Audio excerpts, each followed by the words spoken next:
aujourd'hui pour nous parler d'un événement, la beauté révélée par le feu de la foi. Il y a là une paronomase qui nous invite déjà au vagabondage philosophique et théologique, le feu de la foi. Alors, le frère Trevedi, qui est enseignant à l'Institut catholique à Paris, est l'auteur de nombreux ouvrages.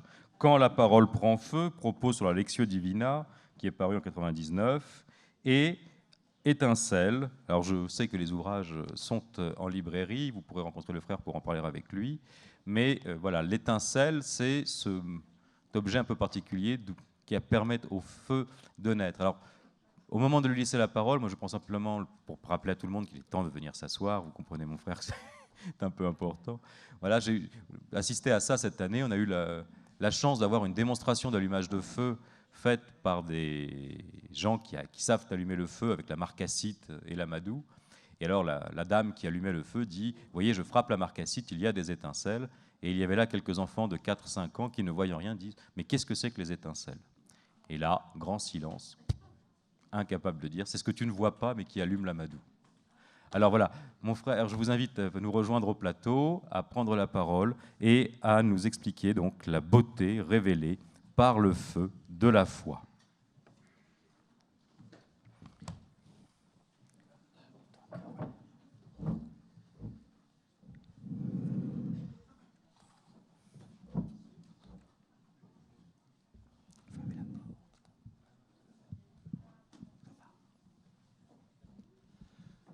Laudato si, mi signori, per frate foco, per lo quale illumini la notte, ed ello è bello, e iocundo, et robustoso et forte. Loué sois-tu, mon Seigneur, pour frère feu, par qui tu illumines la nuit. Il est beau et joyeux et robuste et fort. C'est ainsi que, prenant des libertés inouïes avec la hiérarchie des règnes de la nature et passant outre à la crainte immémoriale qu'inspire l'élément, le Poverello d'Assise s'adresse au feu dans son fameux Cantique des créatures, où il se trouve fraternisé avec Sœur Terre, comme Frère Soleil avec Sœur Lune, comme Frère Vent avec Sœur Eau. Moyennant un appareillage du masculin et du féminin qui ne laisse pas de trahir, lui aussi, une heureuse précocité. Le portrait du feu, par François d'Assise, est parfait dans sa naïveté. Le toucher des mots est enfantin, à l'aune du regard qui s'émerveille, de la flamme et des mains qui s'approchent du foyer.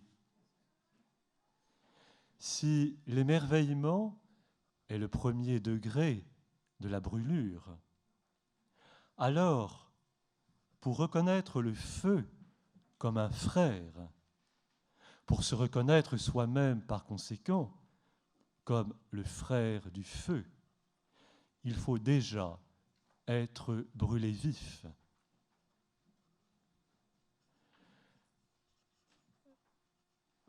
Plus proche de nous, le païen, le paysan Jean Giono, se serait-il souvenu de François d'Assise et de ses laudes lorsque, décrivant l'incendie dans son roman Colline, il fait la part belle aux mêmes épithètes que François d'Assise.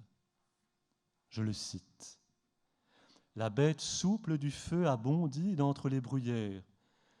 Comme l'aube pointait, ils l'ont vue, plus robuste et plus joyeuse que jamais, qui tordait parmi les collines son large corps, pareil à un torrent. La flamme saute comme si elle voulait quitter la terre pour toujours.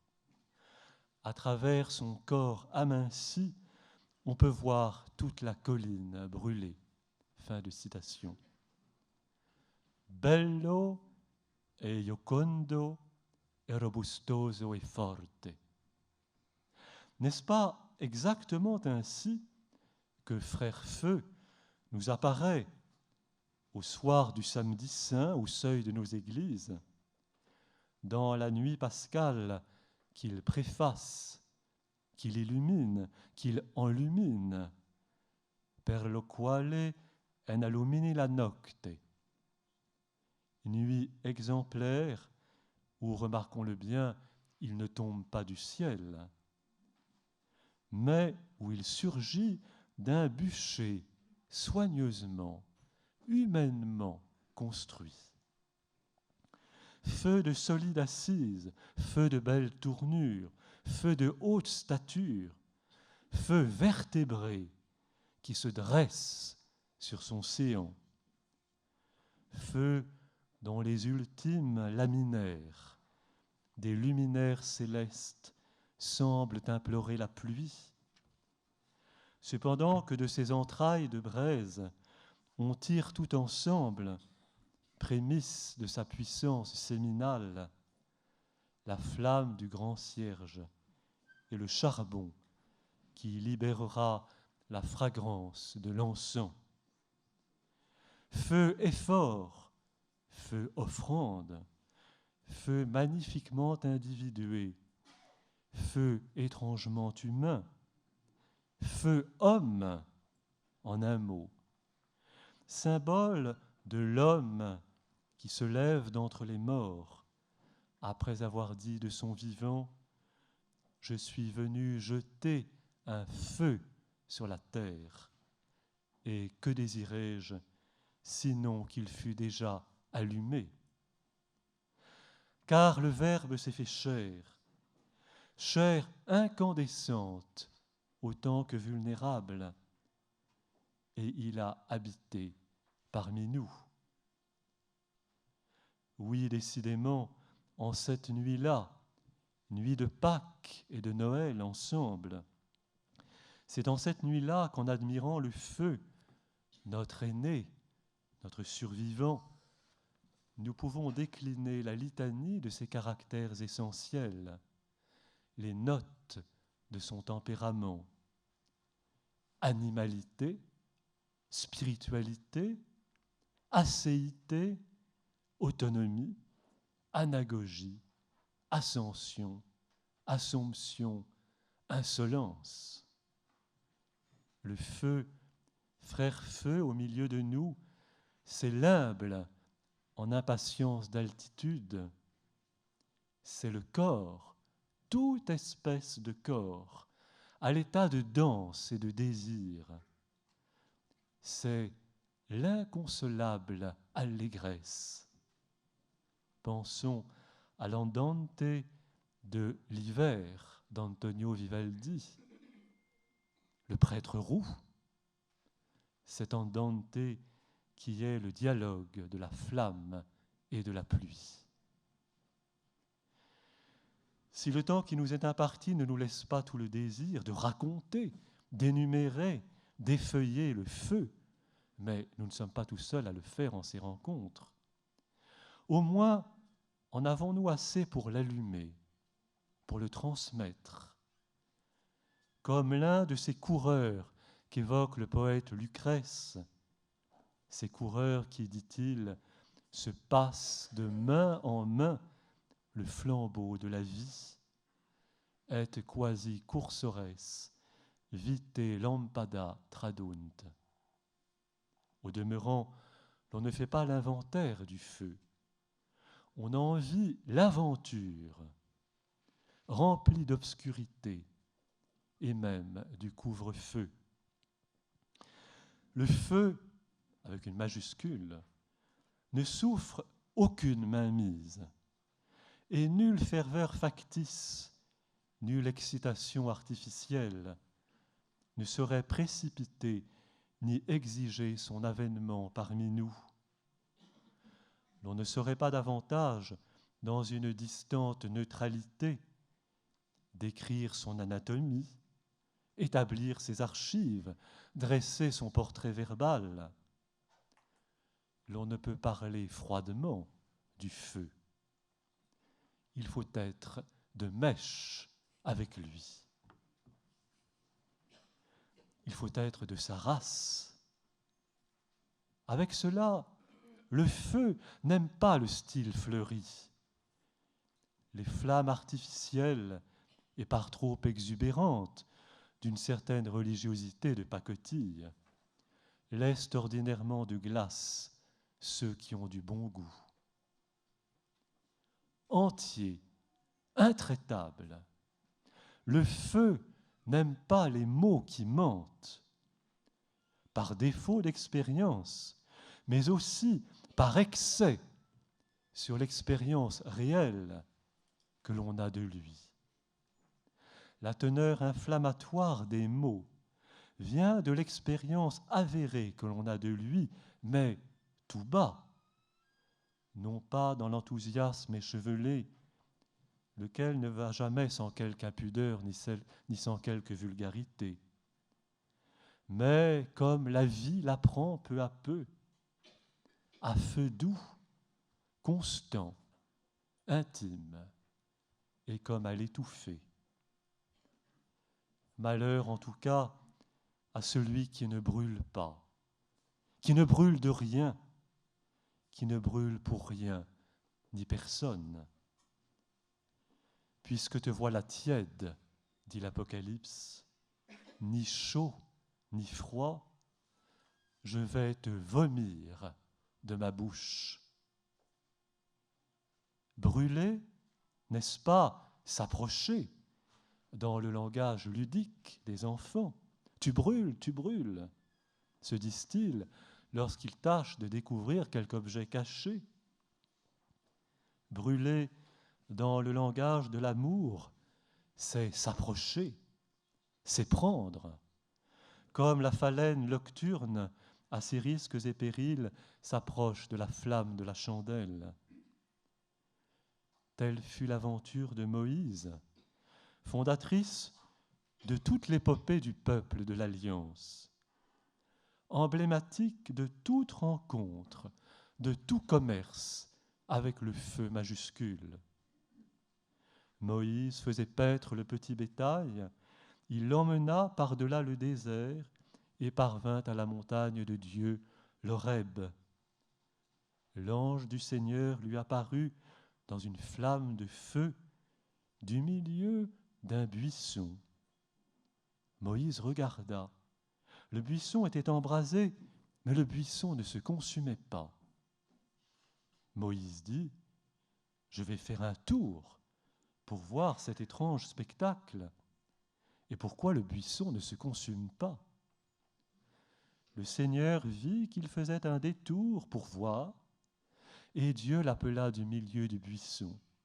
« Moïse, Moïse. » Et il répondit : « Me voici. » Et il dit : « Je suis le Dieu de tes pères, le Dieu d'Abraham, le Dieu d'Isaac et le Dieu de Jacob. Je suis celui qui est. »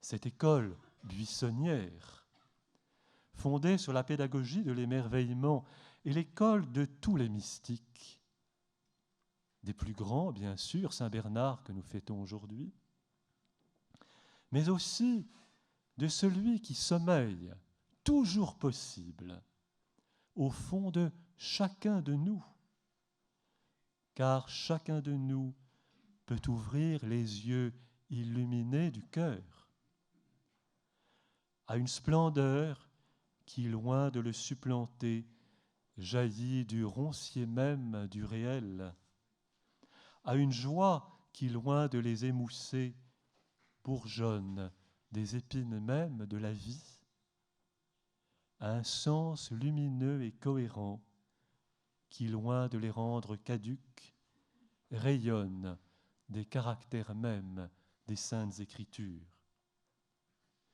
Ainsi, le premier philosophe chrétien, Justin de Naplouse, au II siècle, raconte-t-il sa conversion. « Un feu subitement s'alluma dans mon âme. Je fus pris d'amour pour les prophètes et pour ces hommes, amis du Christ. En réfléchissant en moi-même à toutes ces paroles, je trouvais que cette philosophie était la seule sûre et profitable.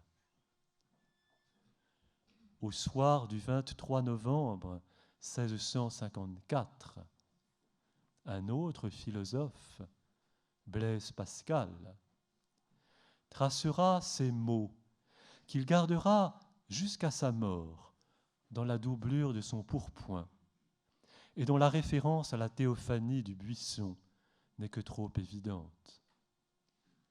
Feu, Dieu d'Abraham, Dieu d'Isaac, Dieu de Jacob, nom des philosophes et des savants, certitude, certitude, sentiment, joie, paix, Dieu de Jésus-Christ.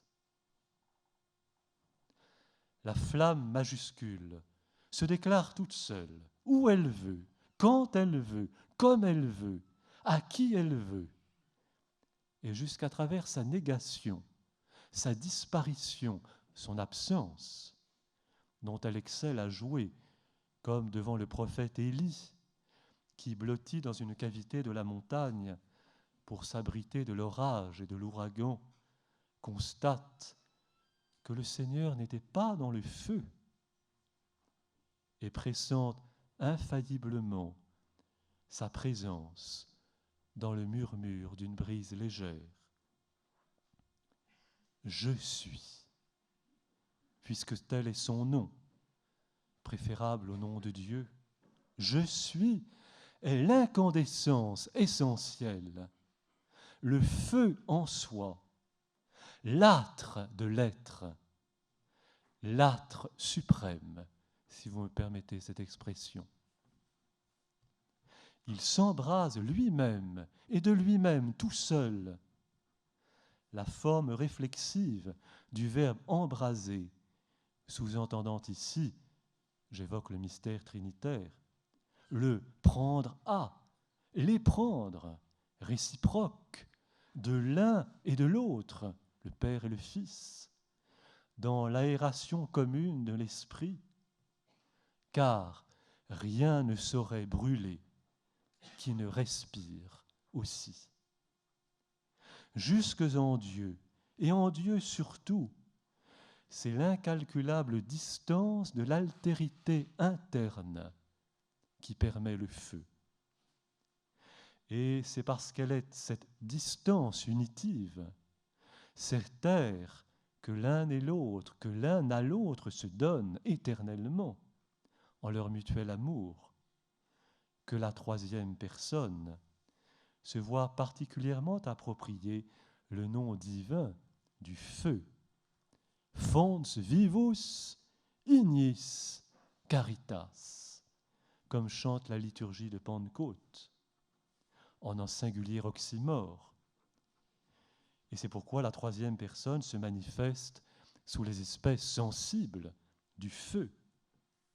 Tout à coup vint du ciel un bruit, tel que celui d'un violent coup de vent, qui remplit toute la maison où ils se tenaient.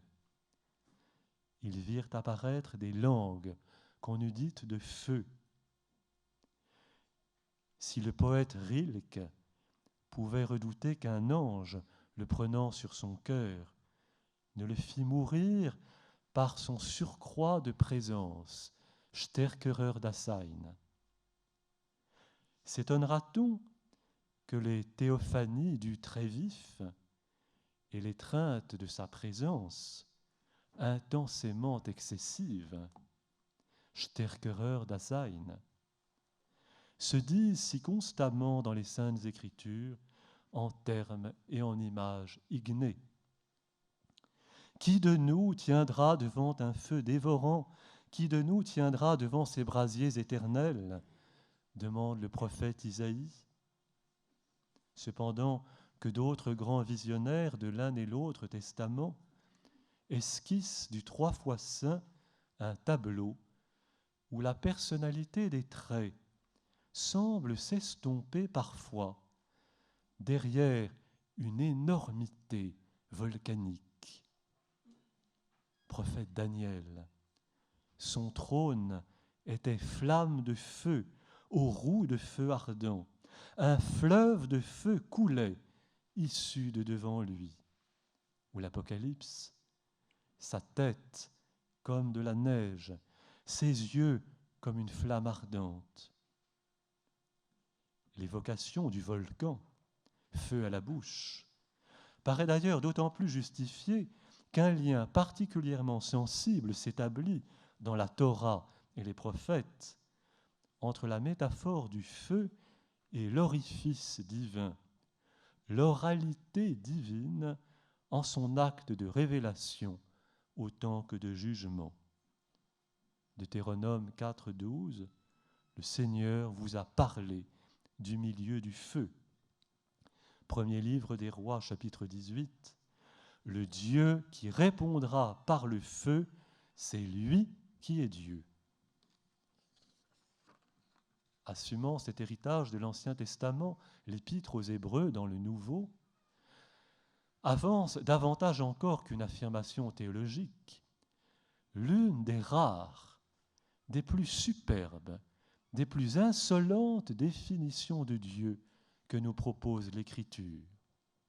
Hébreux 12, 29, notre Dieu est un feu consumant. Les épisodes du buisson et du Sinaï, archétypes plutôt qu'archéologie, nous ouvrent en tout cas des horizons métaphysiques aussi inédits qu'audacieux.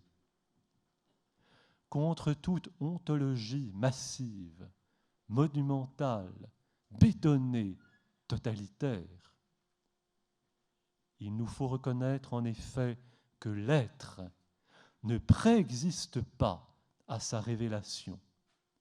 Autrement dit, qu'il ne préexiste pas au feu dans lequel il se révèle, pas davantage qu'il ne lui survit. L'être n'est qu'à vif. Le feu est sa forme a priori, son style, de sorte qu'il ne faudrait jamais parler, sauf à forger un jeu de mots tout exprès, que d'incandescence, incandescence, E2SENCE. Le feu dit toute la soudaineté, toute l'autorité, toute la splendeur de la révélation comme acte divin. Rien d'étonnant à ce qu'il serve à exprimer aussi dans l'autre sens l'expérience passive que d'aucuns font de celle-ci. Dans le langage magnifiquement sensitif des fils et des filles du feu, je pense à Nerval, qui au fil des siècles ne demandent qu'à la méditation assidue des Écritures l'élévation de leur température interne. Car un feu s'est allumé dans ma méditation, selon que le confesse le psalmiste, dans ce verset 4e du psaume 38, dont le texte vulgate « In meditatione mea exardescet ignis », véritable devise de la lecture en devenir d'oraison, a appelé maints commentaires patristiques et médiévaux, en particulier dans le monde monastique. J'énumère quelques ouvrages. Le Liber Scintillarum de Defensor de Ligugé au 7e siècle, un de mes frères prédécesseurs. Lignea Sagitta du Carme, Nicolas le Français, mort en 1265. Le De Incendio Amoris de Richard Rolle, mort en 1349. Lignitum Soliloquium de Gerlach Peters, mort en 1411. Les allumettes du feu divin pour faire ardre les cœurs humains en l'amour de Dieu, du dominicain Pierre Doré, 1538. La vive flamme d'amour, bien sûr, de Jean de la Croix, 1585. Le Fuoco d'amore du capucin Thomas de Bergame, mort en 1631. tous ces illuminés, tous ces brûlés vifs, des vrais et bien d'autres encore, n'ont fait que souscrire, par la véracité de leur expérience, encore plus que par la beauté de leur écriture, à l'exclamation passionnée de la bien-aimée du Cantique des Cantiques, le verset sur lequel on peut tomber curieusement lorsqu'il nous vient à l'idée d'ouvrir la Bible par le milieu. Je cite, « Mets-moi comme un sceau sur ton cœur, comme un sceau sur ton bras, parce que l'amour est fort comme la mort, et que le zèle de l'amour est inflexible comme l'enfer. Ces lampes sont des lampes de feu et de flamme. Les grandes eaux n'ont pu éteindre l'amour. » Cantique 8, versets 6 et 7.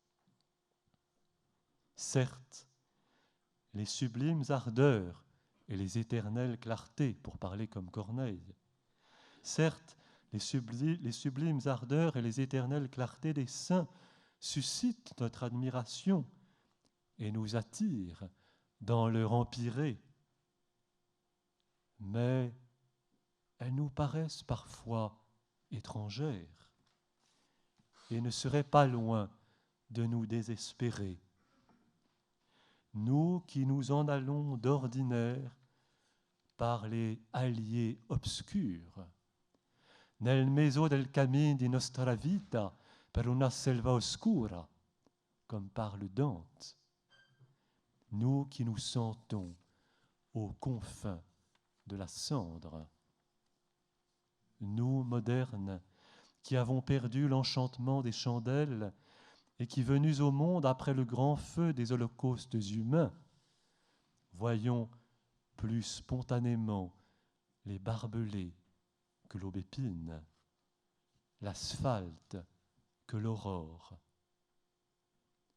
Nous sommes exilés des abords du buisson, sans feu ni lieu. Le régime sous lequel nous vivons, tant pour l'officiel que pour l'intime, est celui du couvre-feu. Régime moins pénalisant, à vrai dire, qu'éveilleur d'inventions novatrices.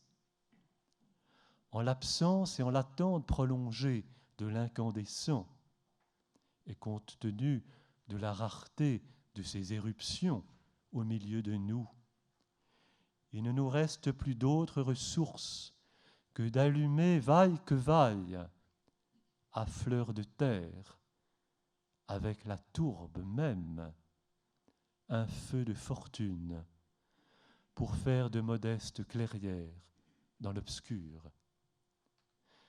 C'est ainsi que l'homme, venant à considérer les mots, les choses, les événements, comme autant de silex, fait jaillir une lueur qui manifeste bientôt sa puissance de germination. L'étincelle, sœur des étoiles, sauf à ce qu'elle soit donnée d'en bas, comme celles-ci le sont d'en haut. À défaut de la présence, avec un grand P, mais provenant de la présence et procédant vers elle, il nous reste la pensée. À défaut de l'immanence, avec un grand I, mais consécutive à son retrait et attentive à son retour, il nous reste la teinte oblique du mystère. Au demeurant, c'est à peine s'il est besoin d'entrechoquer les éléments susceptibles de devenir des pierres à feu. Leur conversation naturelle, habituelle, suffit à le produire, pourvu qu'elle soit perçue dans le silence. L'étincelle naît bien moins d'une industrie cyclopéenne que d'une sereine et souveraine attention à la réalité, dans la délicatesse de son détail, comme dans la tension magnétique de ses extrêmes. Aujourd'hui comme hier, elle est sur le métier, pour ceux qui, désabusés des lumières artificielles et agressives, persistent à interroger, tels des primitifs, l'irréductible mystère des êtres et des choses. Dès lors, tout l'enjeu de notre vie de brûler vif et d'incendiaire potentiel ne serait-il pas de nous tenir sans cesse à l'état de veille, dans l'interstice, dans le lieu nocturne du cœur, où les étincelles prennent naissance pour être données, intimement subversives en raison de leur densité poétique et destinées pour autant à entrer dans un commerce clandestin, les étincelles, fragments d'un feu originel autant que d'un feu à venir, attestent de la plus humble et de la plus heureuse des énergies nucléaires dont l'homme dispose, celle de la pensée. Encore n'allume-t-on jamais le feu en solitaire. Le feu attire, il appelle, et des feux rapprochés, il se fait des hameaux qui rassemblent des âmes. Par l'échange réciproque que nous entreprenons de nos étincelles, nés de nos différences autant que de nos affinités, nous nous tenons chauds les uns aux autres, s'il se peut dire, au milieu de nos ères glaciaires et de la nuit des temps. Car c'est à partir d'une amitié foncière que se confectionne l'amadou. Le feu, le grand feu, le beau feu, le bon feu se déclare, mais tout bas, dans nos pauvres feux de bivouac. Sur le brasero auprès duquel l'apôtre Pierre a renié à l'aube, avant que de fondre en larmes, le premier-né d'entre les morts dépose, au matin du 3e jour, quelques pains, et pour parler comme Rimbaud, une dorade du flot bleu pour le déjeuner de ses apôtres. La condition de celui que, de façon très maladroite, nous appelons Dieu, permettez que je me cite ici moi-même, la condition de Dieu est en réalité précaire, sous les cendres, sous les détritus, sous les décombres, sous les apparences, sous les feux même les plus somptueux que nous entreprenons et qui nous dévorent. Dieu est le tout petit feu, le plus petit feu qui couve en nous. Et voilà que de nos flammèches fragiles, dispersées, disparates, que nous protégeons des vents mauvais dans la paume de nos mains, il se fait patiemment une flamme commune, une flamme unique, une flamme inextinguible, qui obéit à une loi de gravitation paradoxale, celle de l'altitude. Aussi, en guise d'hymne à la joie, malgré tout ce qui semble s'acharner aujourd'hui à la démentir et à l'éteindre, laisserai-je les derniers mots à celui qui est certainement, avec François d'Assise, l'un de mes plus grands frères spirituels, je veux dire Augustin d'Hippone, au 3e livre de ses Confessions. Je le cite. Le poids ne va pas forcément vers le bas, mais au lieu propre. Le feu tend vers le haut, la pierre vers le bas. Mon poids, c'est mon amour. C'est lui qui m'emporte, où qu'il m'emporte. Le don de toi, Seigneur, nous enflamme et nous porte en haut. Il nous embrase et nous partons. Nous montons les montées qui sont dans notre cœur et nous chantons le cantique des degrés. Ton feu ton bon feu nous embrase et nous partons, puisque nous partons en haut vers la paix de Jérusalem. Merci.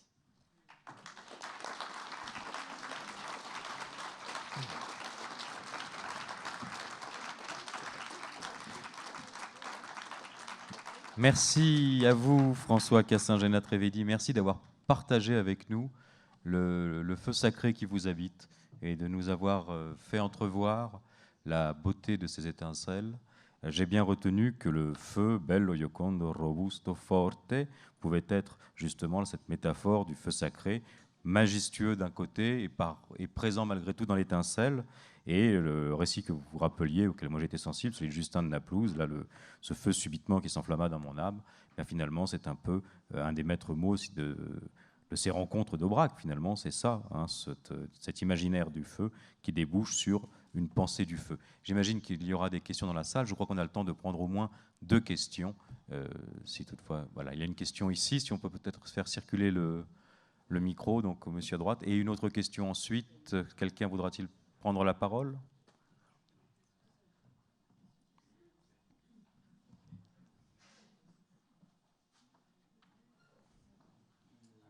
Le micro n'est pas allumé, je crois. Il y aura une autre... Ouais.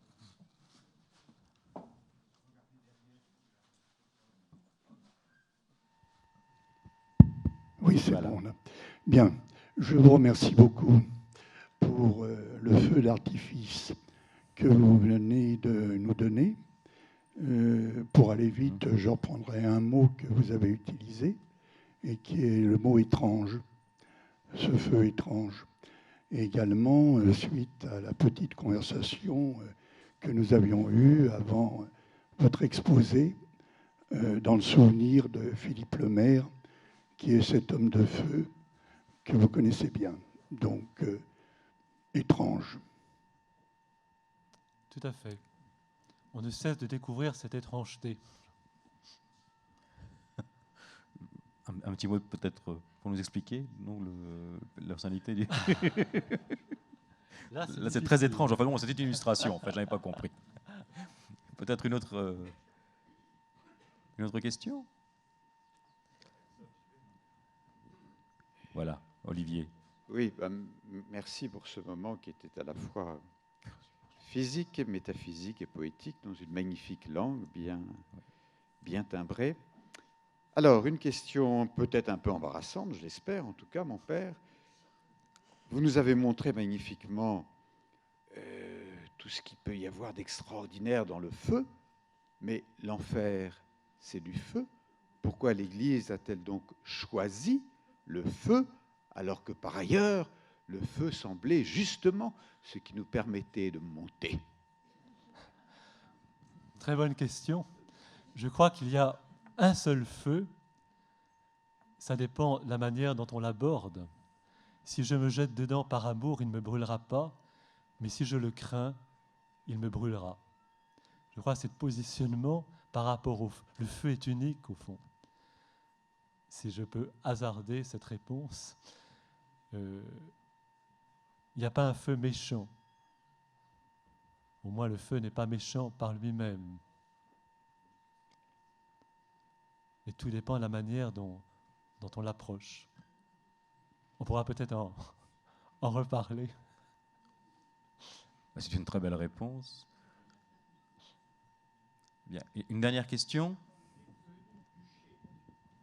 Les feux des bûchers. Une dernière question. Non, il y a une question là. Madame ? Monsieur, pardon. Oui, voilà. Les feux du bûcher. Ah oui. Oui, chose difficile à assumer, évidemment, mais là je crois que les feux des bûchers n'ont rien à voir avec le feu dont j'ai parlé, et que évidemment au nom de Dieu on peut faire n'importe quoi, mais ce n'est pas le vrai, ce n'est pas celui-là, c'est pas celui-là. Celui-là je ne le connais pas. Évidemment, au nom de Dieu on peut faire beaucoup de choses, mais Dieu est étrange, il n'a rien à voir avec ça. On le voit bien encore. Oui. Bien. Merci mon père pour cette réponse et merci pour ce témoignage.